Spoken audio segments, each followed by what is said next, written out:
পাঠ করছি ঈশ্বরচন্দ্র বিদ্যাসাগরের প্রত্যুপকার। আলী ইবনে আব্বাস নামে এক ব্যক্তি মামুন নামক খলিফার প্রিয়পাত্র ছিলেন।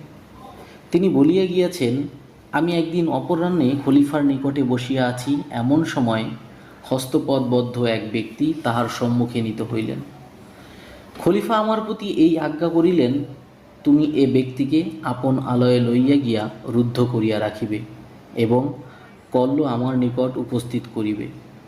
তদীয় ভাবদর্শনে স্পষ্ট পতিত হইল, তিনি ওই ব্যক্তির উপর অত্যন্ত ক্রুদ্ধ হইয়াছেন।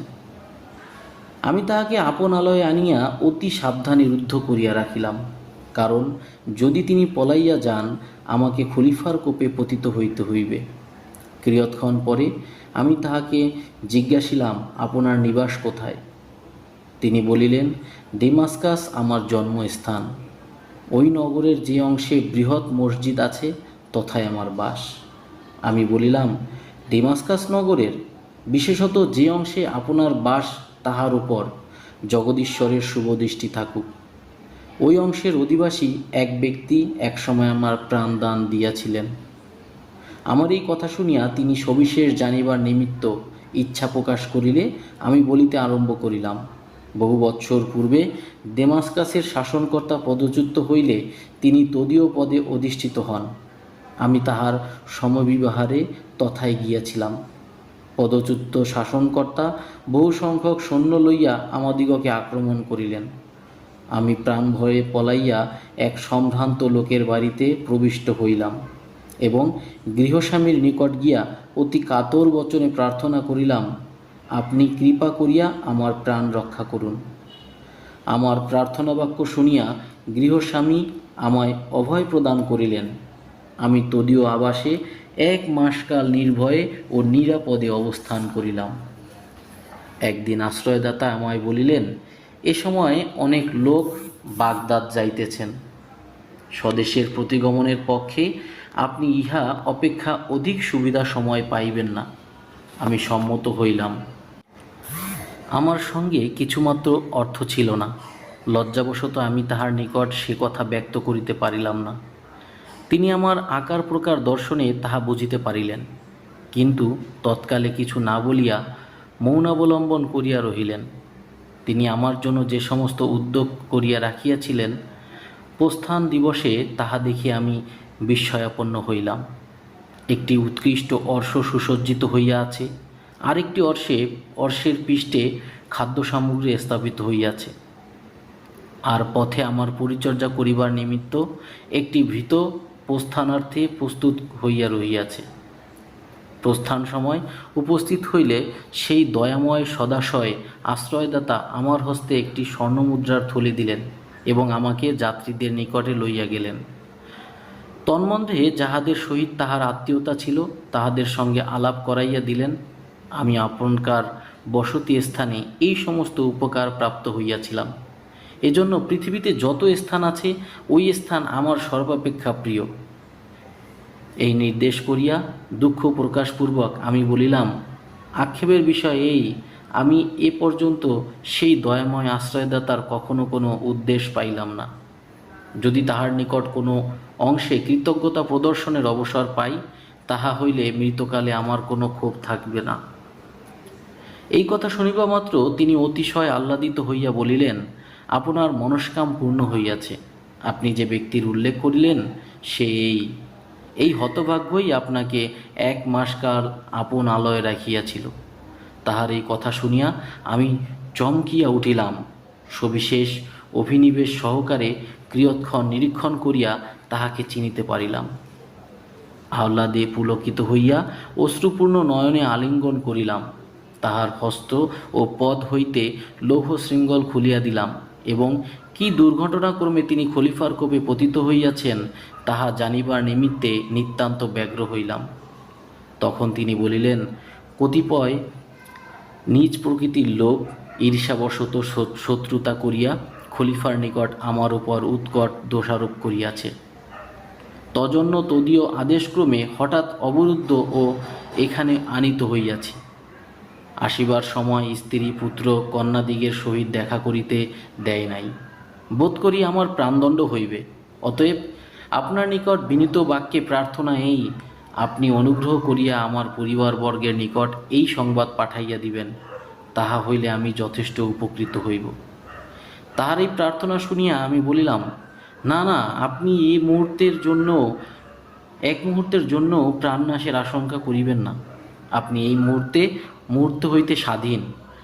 এই বলিয়া পাথেয় স্বরূপ সহস্র স্বর্ণমুদ্রার একটি থলি তাহার হস্তে দিয়া বলিলাম, আপনি অবিলম্বে প্রস্থান করুন এবং স্নেহাপদ পরিবারবর্গের সহিত মিলিত হইয়া সংসার যাত্রা সম্পন্ন করুন।